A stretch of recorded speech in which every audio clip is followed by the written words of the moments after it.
আপনার মাথায় খুশকি আছে, তাহলে ভিডিওটা আপনার জন্য। আপনাকে নিতে হবে কচি আমের পাতা।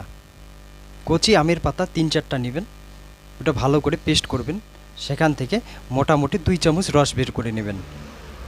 অল্প একটু জল দিয়ে 2 চামচ পরিমাণ আপনি রস বের করে নিলেন। আর হচ্ছে হরিতকি, কাঁচা হরিতকি নেবেন। কাঁচা হরিতকির উপরের যে অংশটা আছে, 2টা কাঁচা হরিতকি নেবেন, সেটাকে ভালো করে পেস্ট করে নেবেন। সেখান থেকে 1 চামচ পরিমাণ রস বের করে নেবেন। একটু জল দিয়ে পেস্ট করে একটু রস বের করে নেবেন 1 চামচ পরিমাণ। এই 3 চামচ আপনি কি করবেন, যখন স্নান করতে যাবেন তার 1 ঘন্টা পূর্বে আপনার মাথায় ভালো করে লাগাবেন। লাগিয়ে 1 ঘন্টা পর স্নান করুন। এভাবে যদি আপনি 10 দিন করতে পারেন, আপনার মাথার যত পুরনো খুশকি থাক না কেন, আপনার খুশকি থেকে রেহাই পেয়ে যাবেন। চুল শাইনিং হবে, চুল ওঠা বন্ধ হবে।